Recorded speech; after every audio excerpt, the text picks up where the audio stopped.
Should be. We've got about 5 minutes before the service.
All over the place.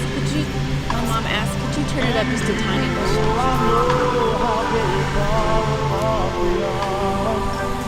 Help to think we might be wishing on the same bright star. And when the night wind starts to sing a lonesome lullaby, it helps to think we're sleeping underneath the sleeping sky.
Thank you so much for the offer of your house.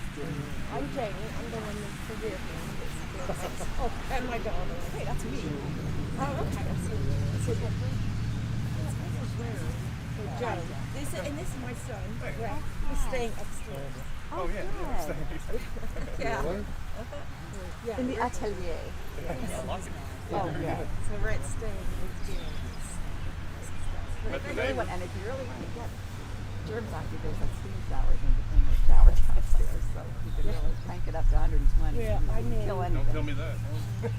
and are you sure? I am. This is the lady that got that to me. No, that's all I did was see video. Oh, okay. There was nothing like it. Oh, well, so I was heard of it. That's good.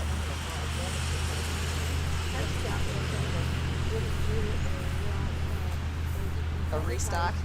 Well, they advertise it as chicken pies, and then as she explained it, we had food enough to they had these pies, so that they weren't really, that's why they were really light, and I was worried that the pies I don't know how you can detect that sweet spider.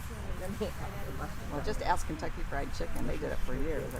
It's all breading and fried stuff and very low meat. That's why they made all their money. I will probably have to talk to them because I don't know. Well, I told her. You could go there and Oh yeah, they're just they're trying to. Thank you so much for joining us here today to honor Timothy and also to support his family. And I thank you so much for being respectful of their wish to have masks and some social distancing. Just your presence here is a welcome gift to them. And so we're going to take a moment to just pause quietly, and then Catherine is going to begin, and we'll walk over and do the service together.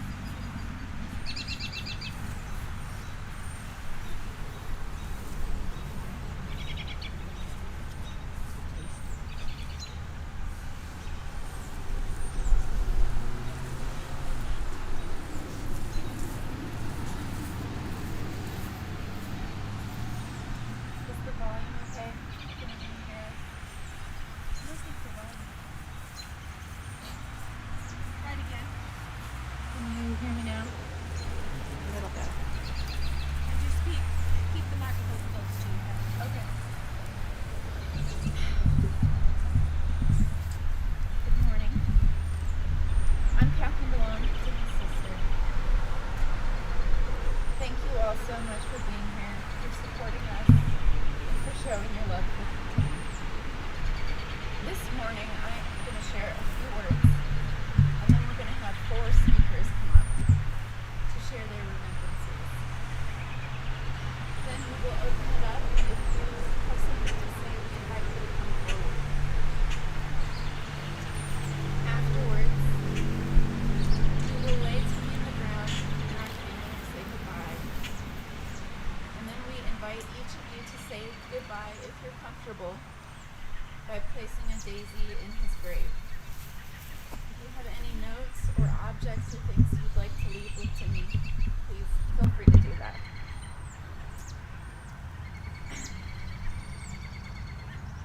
Timmy and I had a complicated relationship. But it didn't used to be complicated. When we were little, I adored him, and he wanted nothing to do with me. Timmy loved thunderstorms, fireworks, and fart jokes. We loved the movie Twister, and for a long time, Timmy was pretty sure that he was going to grow up to become a storm chaser. I remember on a flight to Nashville, we had terrible turbulence. People were crying and screaming. I was absolutely terrified, just like everyone else on the plane, because I thought it was going down. And when we looked over at Timmy, he was having the time of his life. He was laughing as we all bounced around, absolutely loving the ride. There's another famous story in our family. My mom's side is related to Dean Smith, who is the much celebrated coach of the University of North Carolina's Tar Heels basketball team. My Aunt Janice had relayed a story to my dad about being invited to watch a game in Dean Smith's box. And my dad in turn was relaying the story to Timmy. He told Timmy that while Janice and her son Ben were watching the game, none other than Magic Johnson came into the box. asked out wide. Dad asked him, "Timmy, do you know who Magic Johnson is?" And Timmy responded, "Are we related to Magic Johnson?"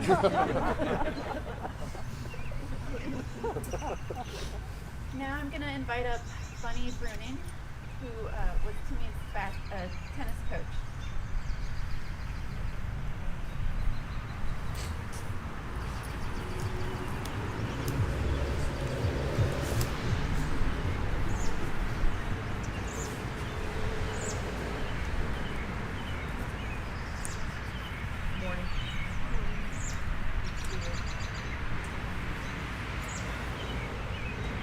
Timmy would always smile when he came to see me, and I would smile when he came to tennis.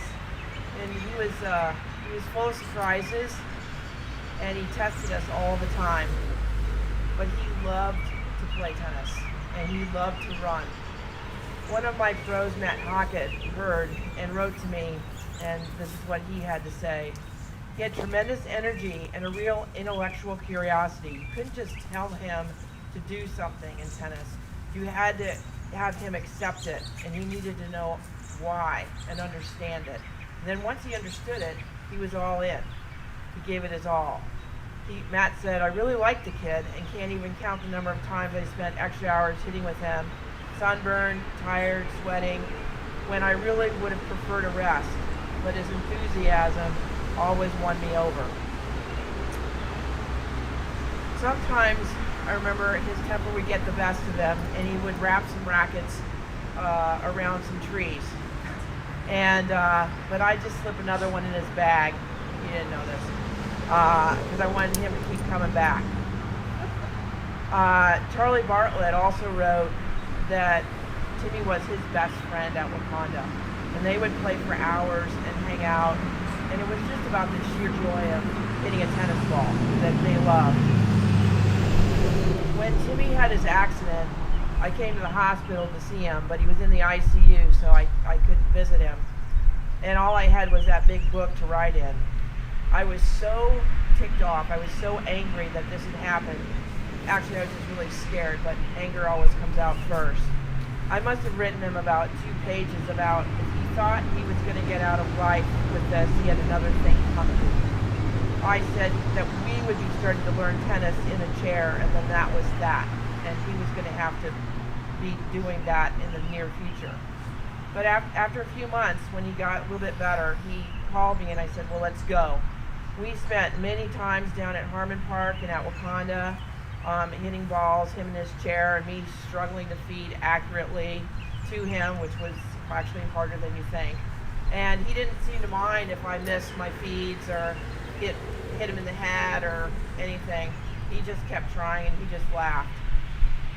Once, over I think a July 4th holiday, I had him out to the club, and we were hitting, and then I said, "Just stay."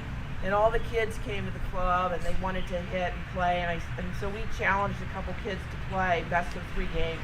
They looked at us, and they thought, "Oh, we've got this." And they had no idea that Timmy could actually play tennis really well. And so I barely hit the ball because they kept away from me. Not a smart idea, because we easily won. Timmy hit all the shots.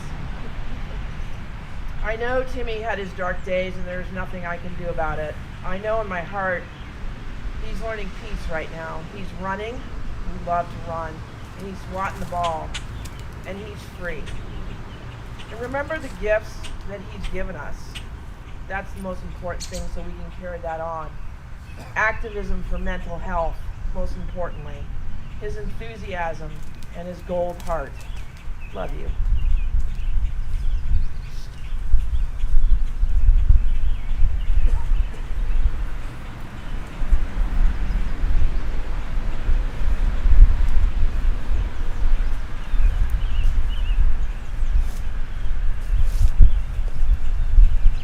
Thank you, Tim and Leah and Catherine for giving me this opportunity to speak. My name is Jim Broussard, and my wife Nancy and I have been lifelong friends of the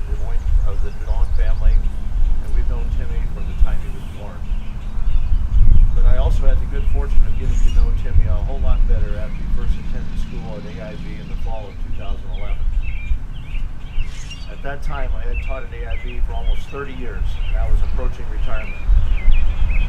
One day, probably in the summer of 2011, when Tim and I were probably playing golf, among our many discussions about Timmy's frustrations with schools and jobs that didn't work out, I suggested to Tim that Timmy should try AIB. Shortly thereafter, I remember meeting with Timmy and explaining to him that AIB wasn't like most other schools, and that we were in a two-year business school with majors designed for degrees in areas that he might excel. I assured Timmy that he would have a great opportunity to succeed because of our strictly structured school philosophy and our strong student-teacher relationships.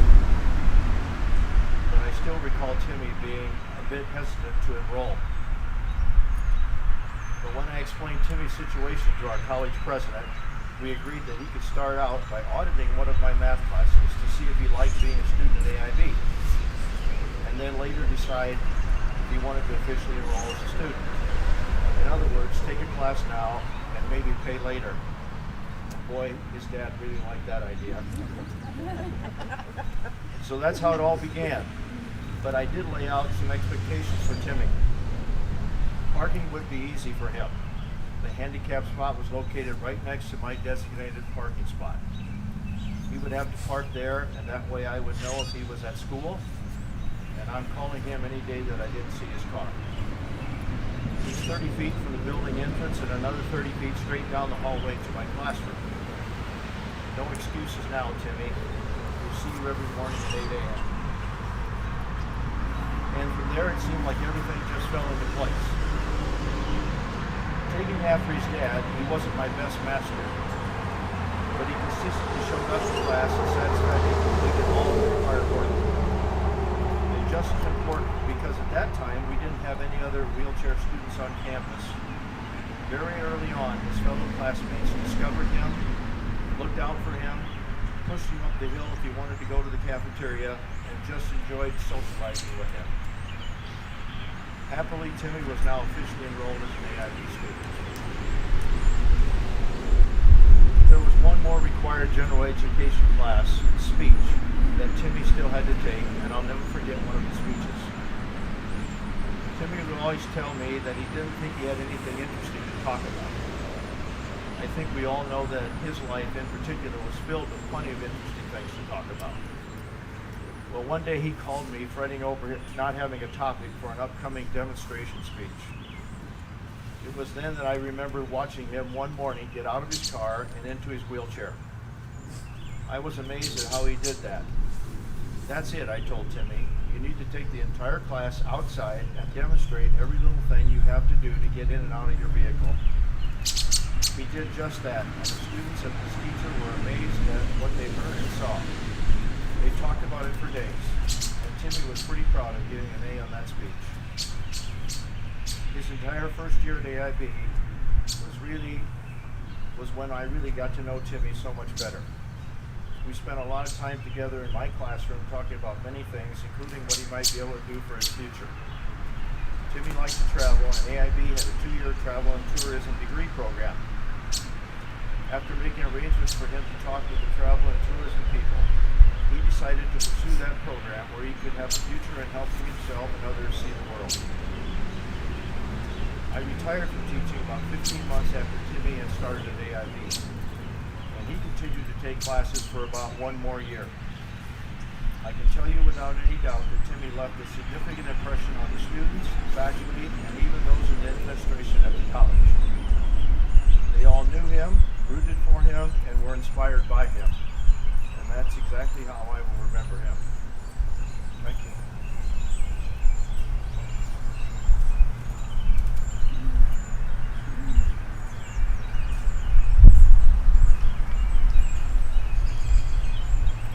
Morning. I'm Stephen Galen, Tim's brother-in-law. I was asked to lead this conference from Timmy's childhood friend Joe Mignano, who currently resides in Japan.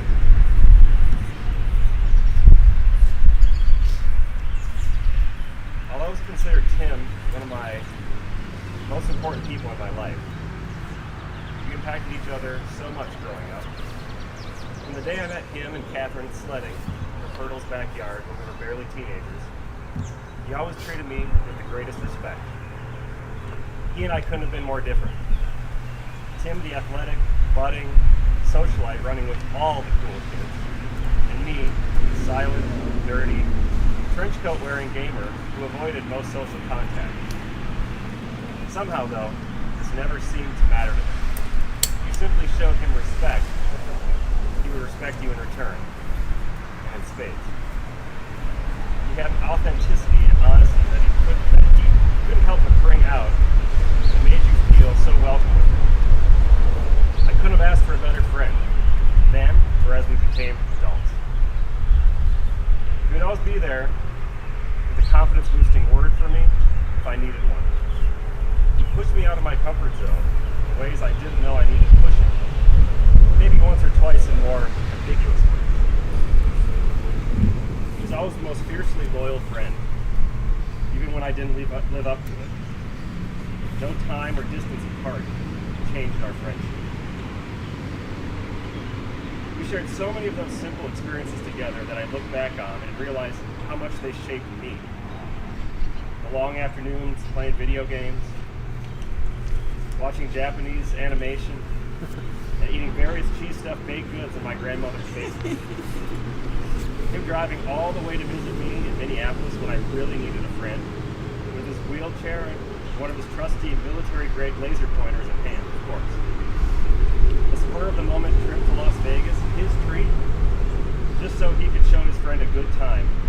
Finally see our long-loved Cirque du Soleil shows together in person. Or just quietly listening to Iowa thunderstorms rolling across the Midwest plains from his always immaculately organized and peaceful room in his old house. There's so many kindnesses I wish I could repay. So many more experiences I wanted to share with him. So many more conversations. I can't fully know how difficult the struggles he faced were, but I wish forever that I had found a way to be there for him more. I suspect many who care about him may feel the same. So many people loved him and tried to help him as best they could. I take comfort knowing that, even as he struggled, he knew he was loved by so many. I know we will always remember him as a funny, generous, witty, challenging, sensitive, vivacious person he always was from the first day we met him. I will miss you so much, Tim. You have, and always had, all my love, my best friend.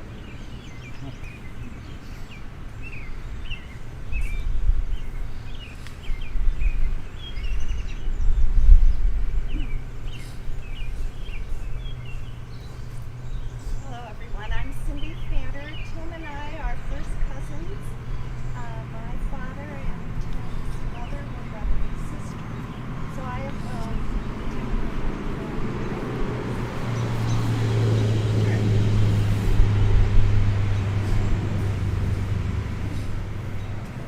Bill and I think we speak for all of us when we say we have the deepest admiration and respect for the way supported Tim during his journey. I think we always kept in mind that Timmy was one of many injured people who were striving for a better life. There is one word that keeps coming to my mind to describe Tim and his support of Timmy. They did it in a noble way. They made a noble effort, and I know deep down Timmy must have appreciated it. Now it is my honor to read Timmy's words. Thank you for coming to express your love and regard for Timothy and your support of our family. I have just a few more thoughts about my son. Over the past 5 years, Timmy had particularly difficult experiences. He often expressed the idea that he would never be happy, and we talked about the definition of happiness in life and how it is to be obtained. I told him that, in my opinion, happiness alone was not the main goal. I said to him that I thought the most important thing was to do the right thing. I told him that people who do the wrong things will never find happiness. If a person behaves in an immoral fashion, true happiness will always elude. They can experience pleasure momentarily, but genuine happiness will never be theirs. He understood what I was saying, and he didn't disagree. I think Timmy really did try to do the right thing many times in these last years, but he was handicapped because his psychological distress had advanced to the point where it was nearly impossible to overcome. When we talked last Wednesday evening, he had finally agreed to an outpatient session the very next day. We made specific plans for it, but somehow something went wrong.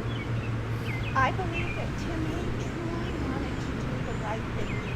He had great love, and I always hoped he would overcome the terrible depression that he felt so acutely. I wish we had had even one more day to work on this goal, but we didn't. Now I can only wish and hope that his soul is at peace, and that his daily pain and suffering have now vanished into the more fundamental order and harmony that I think does exist in some dimension. May the force of love and light and goodness and what is right with him. He was mine for a while, and now I return him to the mystery of life.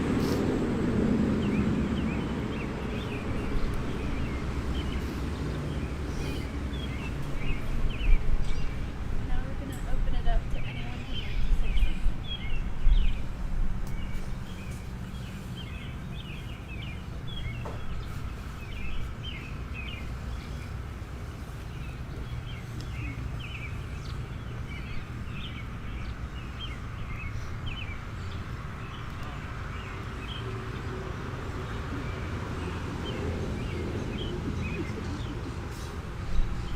Tim, Leah, Catherine, Stefan, and friends. My name is Bill Fanter, and I'm married to Cindy, of course. And I've had the pleasure of representing Timmy, will always be a Timmy, in litigation against the city of DeLong that occurred after his fall. Tim and Leah asked me if I might want to say a few words to all of you here, and I certainly do, and I want to just tell you one of the ways that I'm going to remember Timmy.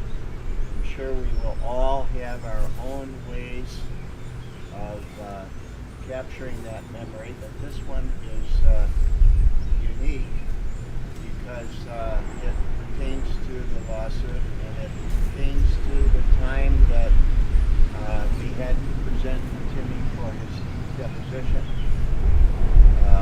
And I think it speaks to his character, and I think that it is a great way for me to see inside that person and for me to remember. You know, it's always a lawyer's worst nightmare to deal with a witness who is a child. Timmy was about 21 years old when he was injured and when we had to present him for a deposition. But in a way, he was a much younger person. There was a naivete there that was as becoming as you can imagine, because children are absolutely incapable of deception, and it shines through, and it is one of the most becoming qualities that you can have for a witness. So we tried to prepare Timmy for this experience. And when the lawyers from the city came in and brought their boxes of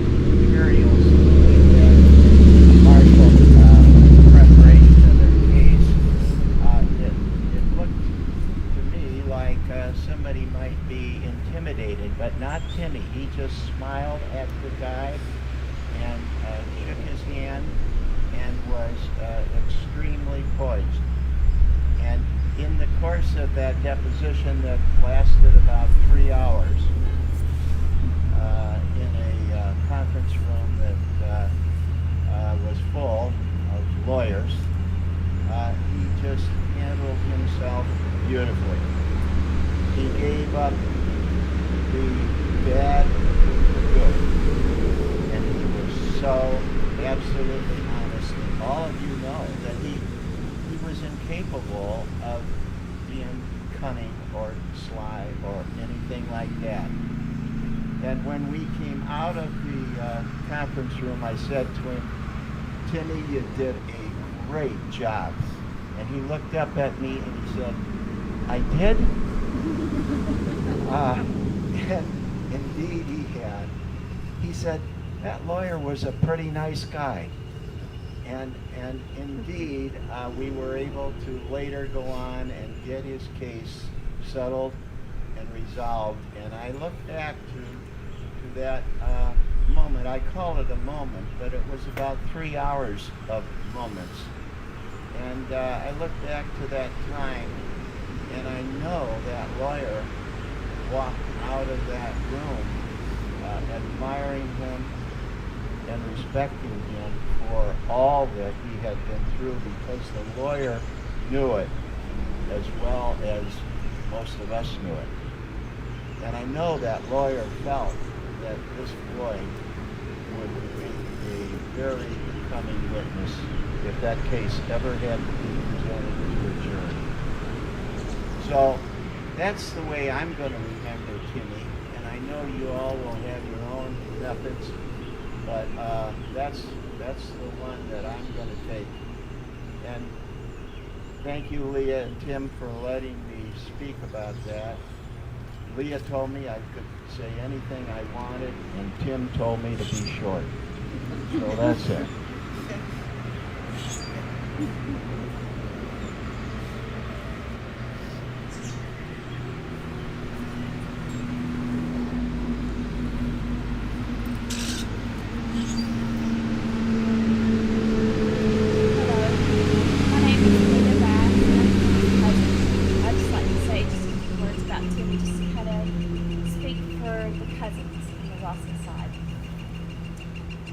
Timmy was our energetic, fun-loving cousin. All the Rawson cousins spent many summers in Coyle, Oklahoma. Timmy would always make us laugh at the kids' table by saying such as, "I stepped on a frog." "Who backfired shot the duck?" And Aunt Sandy, her friends know her as Leah, would rush over, wringing her hands. "Oh, guys, don't encourage him. Just don't." He loved his mama's macaroni and cheese, Mackie. I remember how wide his eyes would get when our older cousin Ben would tell the younger cousin scary stories. The big green door. What's behind the big green door? Timmy did. Timmy's eyes would be so big. He had the most beautiful eyes. I remember one particular summer when the DeLongs drove to Tennessee for a visit. Us kiddos must have been getting on Mom and Aunt Sandy's last nerve. Much to Aunt Sandy's horror, Mom handed us 24 raw eggs to throw at each other. Aunt Sandy was probably in a dither about what a mess her. "Oh my God, Mary Jane, what about salmonella?" Shrugging her shoulders, Mom handed us the eggs and probably said something like, "Here, knock yourself out."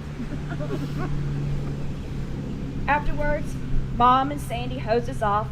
Knowing Timmy, he was thrilled to run around in the backyard with nothing but his underwear on. If we were lucky. On our drive to Iowa, Mom recalled a memory of Timmy. Here comes 3-year-old Timmy pulling his little plastic golf clubs in the backyard. He took a swing, missed, yelled, "God damn it." Mom thought to herself, "What?" Timmy repeats the process. Swing, miss, God damn it. Mom said, "Timmy, I don't think you should say that." Timmy replied, "It's okay. My dad says it." He told me the secret to making great spaghetti sauce was to add tomato paste, and I don't cook spaghetti without it. Unfortunately, both Timmy and his family are victims of the unconscionable mental health care system. How many will have to needlessly suffer before competent mental health care is available for all? I wish Timmy had his chance for rehabilitation. I would have liked to know that, Timmy. Thank you.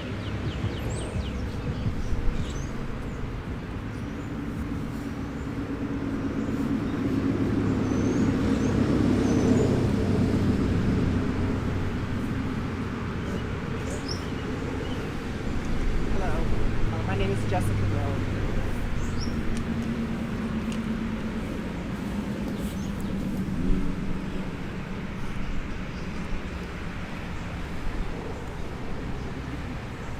It's hard to understand what a moment means in the context of a life and while it is happening. I have known Leah for more than 35 years. We've worked together and our paths have entwined. I loved watching Tim and Leah's beautiful children grow up. As a child, Timmy was poised and confident around adults, a gift that not all children possess. As a teenager, he was polite and engaging, both uncommon behaviors for adolescents to navigate. He indulged our young son when our families would get together. Timmy was patient, and he would hang out with him playing Metroid video games and laughing uncontrollably at old black and white cartoons. A feeling of having fun and a feeling free that he reveled in. After his horrific accident, I remember gazing at a multitude of tennis trophies that surrounded him in his room. Timmy seemed to push forward. In this moment, he talked about a new future. He imagined inspiring others with physical disabilities by coaching tennis. I remember how sharp Timmy's wit was, how wild his heart was, and how strong his soul was. Ordinary experiences are more difficult to remember, like the everyday pleasure of sharing dinner or conversation, just being together, just talking. It seemed like nothing at the time, an ordinary moment, and yet now, to me, it's everything. In the end, it is his warm smile, the twinkle in his eye, and his ability of being in the moment that I will cherish most dearly.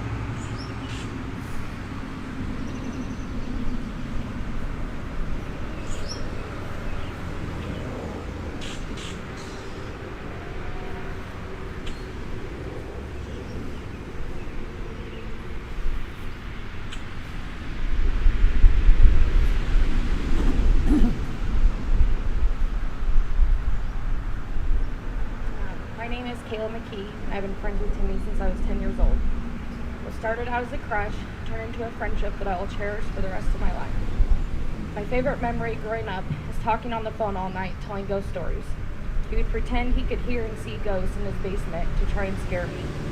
I would try and do the same thing, and he would just laugh. And his laugh was contagious. Timmy and I both attended Kirkwood College and spent a lot of time together, creating memories that I will never forget. Timmy was one of the most loyal people I have ever met. He has done anything for the people he loved, and he loved with all his heart. Life brings many ups and downs, but we both knew we could confide in one another without being judged. I have realized that God has blessed me abundantly to have Timmy in my life all these years, and I'm very grateful for that. Timmy went through a very hard time after his accident, but he told me on many occasions how much he appreciated the love and support his family showed him during all those struggles. Timmy, if you're listening, and I feel that you are, spread your wings and fly. You are loved more than you'll ever know, and I will miss you deeply.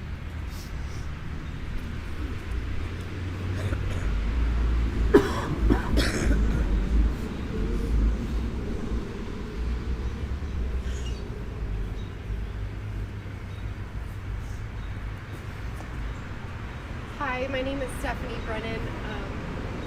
I've known Tim also since I was about 10 years old. We went to Lincoln together, but a lot of people don't know that I knew him before then. I was good friends with Joe and Allie Mignano. We were in Moines Children's Choir together. And I spent many weekends spending the night with Allie, being super annoyed by Joe and his friend Timmy that would always bother us. Timmy was basically like the Zach Morris of our time then, with his cool rollerblades and his hip haircut. And he was way too cool for my 10-year-old nerd self to ever see a future with. But many years I got to know Joe's version of Tim, the version of Tim that I loved.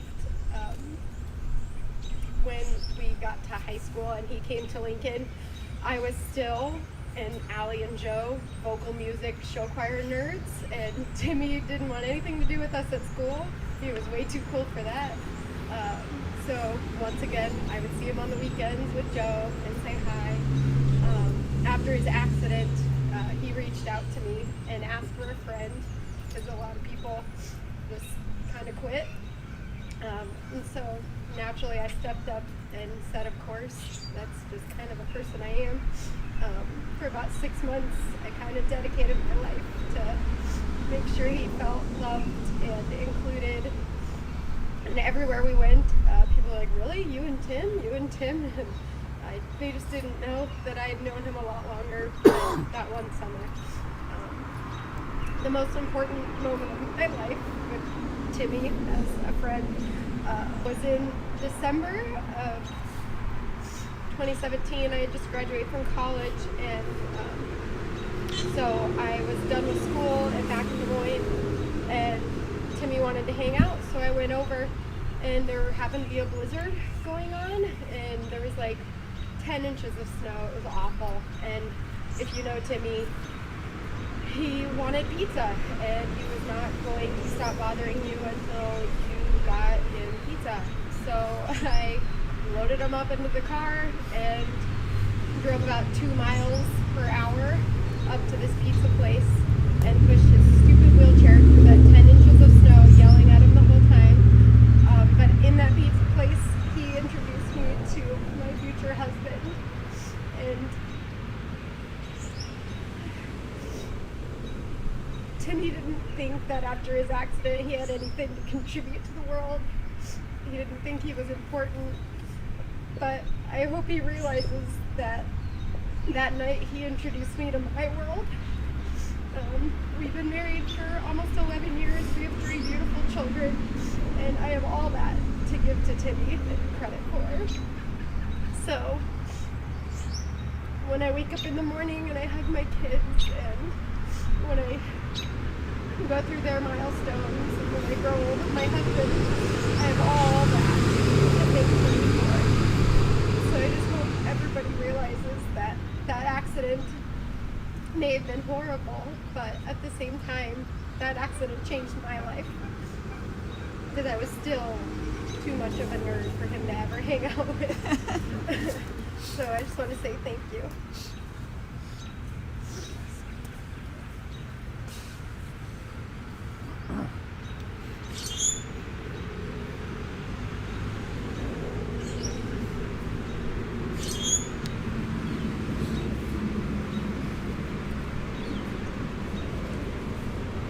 My name is Matt Oates. I went to grade school, elementary school, and high school with Timmy.